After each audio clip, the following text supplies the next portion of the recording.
اور آپ سب لوگ اپنی مصروفیات چھوڑ کر یہاں پر اتنی بڑی تعداد میں جو اکٹھے ہوئے بیٹھے ہیں، یقیناً آپ تعزیت کی غرض سے آئے ہیں کہ ہم جائیں گے ماہر غلام محمد صاحب اور دیگر مدرسہ سے اظہار تعزیت کریں گے۔ بیٹا تو وہی تھا جو اللہ نے لے لیا، اب جو چلے گئے انہوں نے تو واپس لوٹنا نہیں۔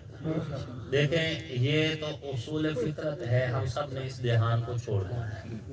جو چلے گئے ہیں وہ واپس لوٹ کے نہیں آئے اور نہ وہ آنا چاہتے ہیں۔ اگر وہ نیک لوگ ہیں تو وہ واپس نہیں لوٹنا چاہتے، چونکہ اگلا جہان بڑا ہے، وہ اس بڑے جہان کو چھوڑ کر اس چھوٹے جہان میں نہیں آنا چاہتے۔ اور یہ جہان فانی ہے، ہم سب نے چھوڑ جانا ہے۔ حضور علیہ السلام جب کسی کے پاس تعزیت کے لیے جاتے تھے نا تو یہی جملے ہوتے تھے، اِنَّ لِلَّهِ مَا أَخَذَ، جو اللہ نے لے لیا وہ اللہ ہی کا تھا، وَلَهُ مَا أَعْطَى، اللہ نے یہ جو ابھی تک ادھر رکھا ہوا ہے یہ بھی اللہ ہی کا ہے، ہم سب نے مانا۔ وَكُلٌّ عِندَهُ بِأَجَلٍ مُّسَمًّى، اللہ کے ہاں ایک میعاد مقرر ہے، جب وہ پوری ہو گئی تو ہم سب نے لوٹ جانا ہے۔ ہم دیکھیں رونا تو فطرت ہے نا، آج بندے کا بیٹا جدا ہو جائے، بھائی جدا ہو جائے، باپ جدا ہو جائے، دوست عزیز، رونا تو فطرت ہے۔ حضور نے فرمایا یہ آنسوؤں کا نکلنا یہ احتجاج نہیں ہے، آنسوؤں کا نکلنا رونا یہ احتجاج نہیں ہے۔ احتجاج تو یہ ہے کہ سر میں مٹی ڈال دی جائے، منہ ماتھے پہ مکے ماری جائے، اس کو احتجاج سے اس سے حضور نے منع فرمایا۔ بخاری شریف کی روایت ہے، ان المیت لا يعذب ببکاء اہلہ علیہ، میت کے اس کے اوپر وین کرنے والوں کی وجہ سے عذاب ہوتا ہے، تکلیف پہنچتی ہے، اس سے روکا ہے، رونے سے آپ کو نہیں روکا گیا۔ آنسوؤں کا نکلنا فطرت ہے، اور کبھی فطرت پہ پابندی نہیں ہے، فطرت پہ پابندی نہیں لگائی گئی، رونے پہ کوئی پابندی نہیں، غم کا اظہار کرنے پہ بھی کوئی پابندی نہیں۔ سیدہ کائنات سیدہ بی بی فاطمہ الزہرا سلام اللہ علیہا جب حضور پر نور سیدی و مرشدی حضرت محمد مصطفیٰ علیہ الصلوۃ والتسلیم نے دنیا سے پردہ فرما دیا تو حضرت سیدہ فاطمہ الزہرا سلام اللہ علیہا کا وہ کلام بڑا مشہور ہے کہ صبت علی مصائب لو انہا صبت علی الایام سرنا لیالیا، کہ مجھ پر غم کے ایسے بادل چھا گئے، غم کے ایسے پہاڑ ٹوٹ پڑے کہ اگر میرا غم سورج کو دیا جائے تو سورج بھی رات بن جائے۔ باپ کی جدائی کا اظہار کر رہے ہیں۔ حضرت ابوبکر صدیق رضی اللہ تعالیٰ عنہ کے بارے میں جب حضور نے دنیا سے پردہ فرما لیا، حضور کی جدائی میں جب بات کرتے تھے، سانس لیتے تھے تو کلیجے جلے ہوئے کی سمیل آیا کرتی تھی۔ حضرت عمر رضی اللہ تعالیٰ عنہ نے اپنے ہوش گنوا دیے جب حضور کی وفات کا سنا، پردے کا سنا، تلوار نکالی، فرمایا خبردار اگر کسی نے کہا کہ حضور ہم میں نہیں رہے میں اس کا سر اتار دوں گا۔ لیکن اس کے باوجود بھی صبر تو کرنا پڑا، صبر تو کرنا پڑا۔ ابھی ہمارے بھائی اپنا کلام پڑھ رہے تھے اور گویا کہ ورثہ کے دل کی آواز بیان کر رہے تھے مرحوم طارق جمیل کی جدائی پر۔ وہ جس صدمے کا اظہار کر رہے تھے، خدا گواہ ہے میرا ذہن کربلا میں گھوم رہا تھا۔ میں کہہ رہا تھا کہ وہ بھی تو اللہ ہی کا بندہ تھا جو معصوم عبداللہ کو یوں ہاتھوں پہ اٹھا کے کھڑا تھا، اور تیر آیا اور سینے کے آر پار ہو گیا، اور پھر بھی اس نے کہا رضینا باللہ ربا وبالاسلام دینا وبمحمد نبیہ، اللہ اگر تیری یہی مرضی ہے تو حسین تیری مرضی پر راضی۔ سبحان اللہ، سبحان اللہ، سبحان اللہ۔ ہم سے ایک صدمہ نہیں برداشت ہو رہا، اور اس نے اپنے بھائی بھی قربان کیے۔ حضرت ابو بکر سلام اللہ علیہ حضرت حسین کے بھائی ہے، حضرت عمر سلام اللہ علیہ حضرت حسین کے بھائی ہے۔ اللہ آپ کو اگر کبھی موقع دے اور آپ زیارت پہ جائیں تو ذرا آنکھیں کھلی رکھا کریں، ان کے مزارات امام حسین پاک کے مزار کے بالکل ساتھ ہیں، ابو بکر اور عمر کے. یہ امام حسین پاک کے بھائی ہیں, کربلا میں شہید ہوئے. حضرت علی کی غیر فاطمی اولاد ہے, شہید ہوئے. حضرت جعفر شہید ہوئے. 72 افراد قربان ہوئے. ٹوٹل تعداد 103 بنتی ہے. دیگر ان کے انصاری تھے جو ساتھ شہید ہوئے. 72 افراد تو صرف خاندان آل رسول میں سے. وہ لاشیں خیموں کے قریب رکھ کے بھی سر زمین پہ سجدے میں رکھ کے حسین کہہ رہا تھا, ربا تو اس حال میں راضی ہے تو حسین اس حال میں راضی ہے. سبحان اللہ.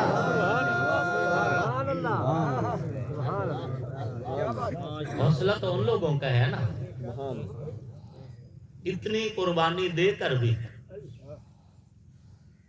پھر بھی صبر کا دامن ہاتھ سے کھینچا.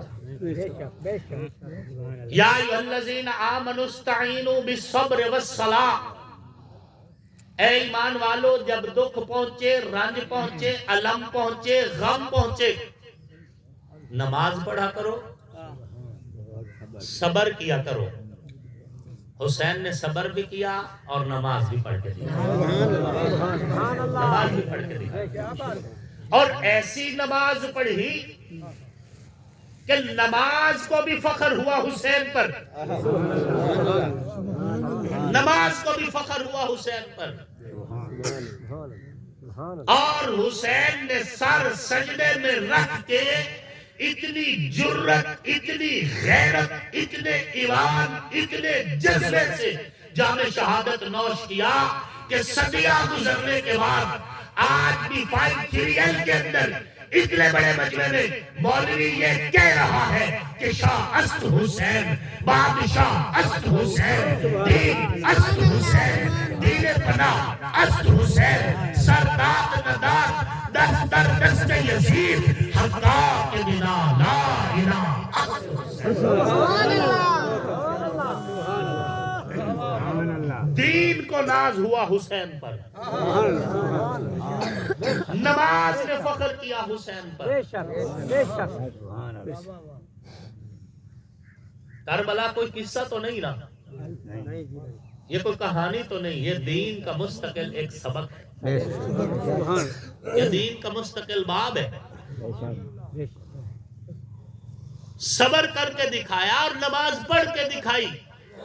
حسین نے بتا دیا کہ گھر میں میت ہو پھر بھی نماز چھوڑنی نہیں, جنازے پڑے ہو, ایک نہیں 72 جنازے پڑے ہو, اور عباس جیسا شیر دل شہید ہو چکا ہو, عباس علمدار کا سانیہ ہو چکا ہو, علی اصغر علی اکبر کی قربانیاں لگ چکی ہو, اور محمد اور قاسم شہید ہو چکے ہو, ننہ معصوم عبداللہ قربان ہو چکا ہو, یہ ساری قربانیاں دینے کے بعد بھی نماز نہیں چھوڑی, نماز پڑھ کے بتاتی ہے. ربا جان تو نے دی تھی لے لی, دی تھی تب بھی راضی ہے, لے لی تب بھی راضی ہے. سبحان اللہ, سبحان اللہ. تیرے ہر فیصلے پہ راضی ہے, ہر فیصلے پہ راضی ہے. یہی سکھا گئے ہمیں کربلا والے. سبحان اللہ. مر تو ہم سب نے جانا ہے, اور اس دنیا میں رہنا بھی کسی نے نہیں, اور اس دنیا پہ فخر کرنے کی ضرورت بھی نہیں. کسی کے پاس 5 ایکڑ ہو یا 5 مربع ہو یا 5 سلطنت آ جائے, پھر بھی وہ فخر نہ کرے. کیوں نہ کر بندیا میری میری, نہ ہے تیری نہ ہے میری, 4 دناں دا میلہ پھر دنیا پھر مٹی دی ڈھیری. 4 دناں دا میلہ دنیا پھر مٹی دی ڈھیری. جو مر گئے وہ اگلے جہان چلے گئے, وہ واپس نہیں لوٹنے. حضرت بابا فرید رحمت اللہ علیہ کی طرف منسوب ایک شعر ہے کہ مٹی نہ پھرول فریدہ, یار گواچے نہیں لگ رہے. مٹی نہ پھرول فریدہ, یار گواچے نہیں لگ رہے. جو چلے گئے وہ تو چلے گئے. اب ہم نے ان کے لیے دعائیں کرنا ہے. ہماری دعائیں ان کو فائدہ دے گی, ہماری دعائیں ان کے لیے میت کے لیے ہر وہ لمحہ عید ہوتا ہے جب پچھلے والے کہہ رہے ہوں یا اللہ میرے بابا کی بخشش کر دینا، یا اللہ میری اماں کی بخشش کر دینا، یا اللہ میرے بیٹے کی بخشش کر دینا، یا اللہ میرے دوست کی بخشش کر. جب ہم یہ دعا کرتے ہیں مرنے والوں کے لیے، ان کے لیے عید ہو جاتی ہے، ان کے لیے عید ہو جاتی ہے. ایک صاحب کشف بزرگ کا واقعہ کتابوں میں ملتا ہے، کہتا ہے کہ میں قبرستان میں گیا تو مجھے محسوس ہوا کہ قبرستان کے مردے اٹھ کے نا باہر سے خزانے کچھ چن رہے ہیں، کھانے، کوئی اپنا کھانا یہ اٹھا کے جا رہا ہے، کوئی ایک اور ادھر کوئی ادھر. ایک میت جو ہے نا اپنی قبر کے باہر نکل کے بیٹھا ہے. تو میں نے اسے کہا کہ تو کیوں بیٹھا ہے اور یہ کیا اٹھا رہے ہیں؟ ان کا یہ وہ اٹھا رہے ہیں جو ان کے پچھلے ان کے لیے دعائیں کر رہے ہیں. وہ دعا کرتے ہیں اللہ جنت کی نعمتوں کی صورت میں ان پر رحمت بھیجتا ہے، یہ اپنے حصے کی رحمت اٹھا رہے ہیں. کہا تو کیوں نہیں اٹھا رہا؟ اس نے کہا میرے پچھلے مجھے بھول گئے، کوئی میرے لیے بھیجتا تو آج میں بھی اٹھا رہا ہوتا. یہ جو دعائیں ہوتی ہیں یہ ختم پہ ختم نہیں ہو جاتی. ہم نے سمجھ لیا بے ختم پہ بات ختم، ختم پہ ختم نہیں ہوئی، بات تو شروع اب ہوئی ہے. دعا کو اتنا مہنگا نہ کرو کہ آپ کو دعا کرنے کے لیے سال پورا محنت کرنا پڑے. دعاؤں کو سستا کر دو. آپ اتنی بڑی تعداد میں مانگے تب بھی اللہ قبول کرتا ہے، آپ اکیلے بیٹھ کے بھی اللہ سے مانگے اللہ پھر بھی قبول کرتا ہے. فیصلہ دل پہ ہونا ہے، مانگنے والے کے دل پر. ضروری نہیں کہ آپ تمبو کناتے لگوائیں، ہزاروں لوگ بلوائیں، مولویات سے معاویہ کو بلوائیں، پھر دعا کروائیں پھر اللہ سنتا ہے. نہیں نہیں، کائنات کا رب کہتے ہیں اگر دریا نہ بھی ہو، کنوتے نہ بھی ہو، سپیکر نہ بھی ہو، مولوی میسر نہ بھی ہو، میرے بندے کوئی بات نہیں، تیرا میرا تعلق کسی مینیجر کے ذریعے سے نہیں. نحن اقرب الیہ من حبل الورید. بندے جس دن تو نے اپنے سینے میں جھانک لیا میں تیرے سینے میں تجھے دے دوں. سبحان اللہ، سبحان اللہ، سبحان اللہ. نحن اقرب الیہ من حبل الورید. میں تو تیری شاہ رگ سے بھی زیادہ قریب ہوں. کیا بات ہے. اللہ اللہ تمہیں بخشنا چاہتا ہے، اللہ کی قسم بخشنا چاہتا ہے، بخشنا چاہتا ہے. امام شافعی رحمت اللہ علیہ بہت بڑے بزرگ گزرے ہیں. انہوں نے تقریروں میں نا اللہ کا غضب بیان کرنا شروع کر دیا، اللہ کا عذاب، تاکہ قرآن میں جو ہے تو چلو ہم اللہ کا عذاب بتائیں لوگوں کو، لوگ گناہ چھوڑیں. اب امام شافعی جیسا متقی انسان جب اللہ کا غضب بیان کرنا شروع کیا تو ہر تقریر میں لوگوں کے دل پھٹنا شروع ہوئے، جنازے اٹھنا شروع ہو گئے. جس جگہ پہ امام شافعی تقریر کرتے کوئی نہ کوئی بندہ مر جاتا، خوف ڈر کی وجہ سے. ایک دن خواب میں اللہ رب العزت کی طرف سے رہنمائی ہوئی، شافعی کیا میری رحمت کم ہو گئی تھی یا میری جنت محدود ہے کہ تو میرے بندوں کو اتنا ڈرا رہے کہ ڈر کے مارے ان کے دل پھٹتے جا رہے. دوسرا دن ہوا، پھر امام شافعی نے ساری زندگی صرف اللہ کی رحمت بیان کی. اللہ کی رحمت وسیع ہے. اللہ پاک فرماتے ہیں اے گناہوں میں لپٹے ہوئے لوگوں، سیاہ کارو، خطا کارو، گناہ کارو، تو میری طرف چل کر تو دیکھو، میری رحمت دوڑ کر آئے گی. اے میرے بندو مجھ سے معافی مانگ کر تو دیکھو، میں تمہارے گناہوں کو نہیں تمہاری نیت کو دیکھتا ہوں. سبحان اللہ، سبحان اللہ، نیت کو دیکھتا ہوں. نیت توبہ کی جس دن ہو گئی سب معاف، سب معاف. لیکن ہم کیسے کرتے ہیں؟ شراب کا پیالہ ہاتھ میں، توبہ توبہ توبہ، نہ لے گھوٹی بار لے، مڑ کے توبہ توبہ توبہ، نہ لے گھوٹی بار لے، توبہ توبہ توبہ. یہ تو توبہ نہیں ہے نا، اس کو توبہ نہیں کہتے. گناہ چھوڑ کر اللہ سے جو معافی مانگو گے وہی توبہ ہے. الندامت والتوبہ، فرمایا ندامت ہی توبہ ہے، اپنے گناہ پہ شرمندہ ہو جانا یہ توبہ ہے. ہماری حال کیا ہے؟ ہم تو نمازیں بھی جس حال میں پڑھ رہے ہیں اللہ ہماری قبول کرے، پھر بھی پڑھتے رہا کریں، یہ بات ذہن میں رکھنا۔ شیطان باز میں ذہن میں ڈالو جی ساری ٹوٹی پھوٹی نماز پتہ قبول ہو نہ ہو لہذا پڑھ دے ہی نہیں سے، یہ اس سے بڑا گناہ۔ آپ پڑھتے رہیں، قبول وہ کر لے گا۔ اپنے رب پہ پورا پورا بھروسہ رکھیں۔ اس نے کہا لا تقنطوا من رحمت اللہ، لوگوں میری رحمت سے مایوس نہ ہونا، مجھ سے مانگتے رہو، میں معافی کا اعلان کرتا رہوں گا۔ سبحان اللہ۔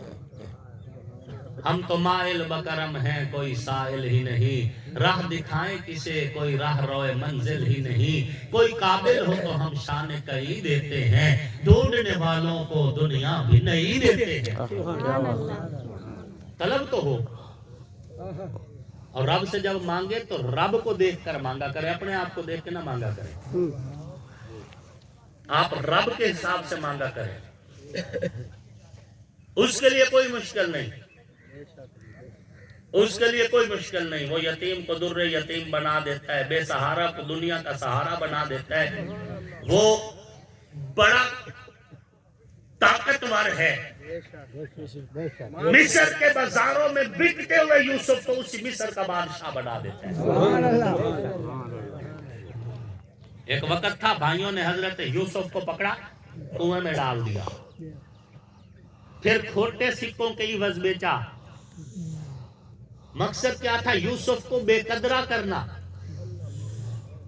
اور ایک وقت ایسا آیا کہ وہی بھائی نیچے کھڑے تھے، یوسف عزیز مصر بن کر تخت پہ بیٹھا تھا، اور بھائی یوں ہاتھ جوڑ کے کہہ رہے تھے اے عزیز مصر، ہم سادات گھرانے سے تعلق رکھتے ہیں، ہم نبی کے بیٹے ہیں، آپ کے پاس آئے، سنا ہے تم بڑا سخی ہے، ہمیں اتنا بھی دے جتنا تو عام لوگوں کو دیتا ہے، اور چونکہ ہم سادات ہیں تھوڑا سا اس سے زیادہ بھی دینا۔ قرآن کے